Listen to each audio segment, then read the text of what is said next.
The Bering Strait is the commemorative bilingual program devoted to the common heritage of two countries, Russia and the United States. Those historical chapters must be retelling today. By bringing back the past, we could change the present and secure the future.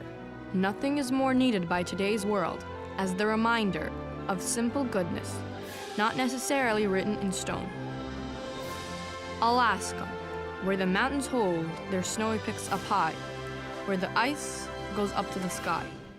Interesting facts about the Russian-American relations, when two countries forgot their ideological differences and formed a working partnership for the benefits of both nations. Written by Svetlana Orak, translated by David Sirota, narrated by Elizabeth Orak. The Imperial Russia and the New World is a fascinating story. Not much about it has been told. When the United States was first created, the ruling classes of Europe felt that the new democracy was dangerous. The Reds at that time. But Russia demonstrated support and even friendship. The destiny of all nations lies in the hands of explorers and scientists from the past, present, and future generations, dedicated to the brave, fearless, and strong Alaskan pioneers who deserved the grateful memory, appreciation, and fame. No nation can rise higher than the characters of its people. For 126 years, 1/6 of today's United States territory, Russia used to have a possession. But she sold 1.5 million acres to the USA in 1867 for just $7.2 million, 2 cents per acre. This fact provoked much controversy and questions, but marked the beginning of Russian-American relations, a meaningful period for both nations. With the discovery of the North American continent, the interest of many countries was, is Asia and the New World connected by land? Different expeditions have been going to the American shore. Russia has had the best geographical location at the Pacific coast to explore. In 1693, the issue of the continent's connection in London has been discussed by William Penn and Peter the Great. At the Wharf of Okhotsk, 2 ships by the name St. Peter and St. Paul have been made, and Vitus Bering, Dutch by origin, officer of the Russian fleet on St. Peter, has left to the unknown land. They claimed for Russia Alaskan and all Aleutian Islands territory. And that was the beginning of the Russians in America story. When the results of those voyages have officially been proclaimed, it confirmed the existence of the water strait between the two continents. A remarkable woman, foreign by origin, Catherine II in 1762 came to the Russian throne, and she got the politics and state's affairs under control. People called her the Mother and the Great, an important role in American history. Quite unexpectedly, she also played.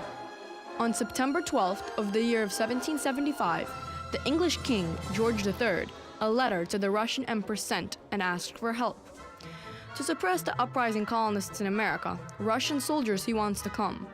And he was surprised by Catherine the Great's response. From the beginning of the United States' existence, the old Europe had been watching carefully the new democracy experiment, anticipating the failure and hoping for the disintegration, and soon the end. To establish the diplomatic relations, they hadn't rushed, but Russia, despite clashing ideologies, was amongst the first ones to accept the new country and officially recognize. After the death of Catherine the Great, her son Tsar Paul, under the influence of Nikolai Romanov, on August 8th of the year 1799, very important decision have made. The establishing of Russian-American Trade Company, the RAK, under the patronage of His Imperial Highness of Russia, he declared. This event marked the beginning of the official presence of Russians on the North American continent. In 1808, Ivan Kuskov visits in California the Bodega Bay, named it in honor of Nikolai Romanov, and built a few structures then. In 1812, with the 25 Russians and 80 native Alaskans, he came back again. In Fort Ross, as agricultural supplier for the Russian Trade Company, he had settled. The historic park that existed today is the memory of his effort. One day before Abraham Lincoln, as the 16th American president, been inaugurated, far away across the ocean, Russian Tsar Alexander II, by one stroke of his pen, hundreds of thousands Russian serfs got liberated. This epical act of freedom were unknown in America at that time, but was a meaningful predicament, like a distant flashlight. So the bloody war have started, the Union against Southern Army, brothers against brothers, been fighting. European countries was ready to get involved, and Union Army to destroy. Russian government have shown, through the United States, the strong support.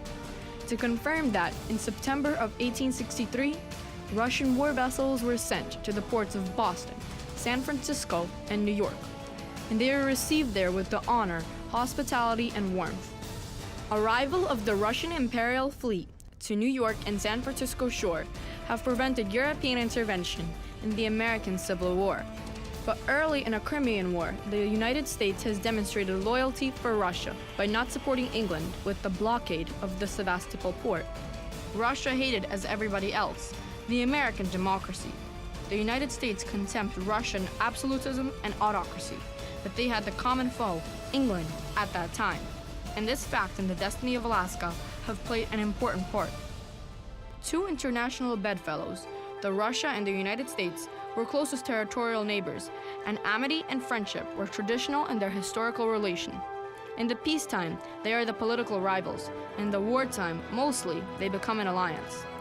Though mountains and oceans hold apart the world of the East and West, still beats the same human heart in each proud nation's breast. This is the end of the not well-known chapters of the Russian-American relations, when Russia's East world exploration took a new dimension and started an American westworld expansion. The darkness covered the stormy heights in a war's long winter night, but then in peace we all enjoy the sunshine and the light. Also available in this program, 2 more detailed compact discs in Russian language, 2 hours of records with the Russian poetry and music, and MP3.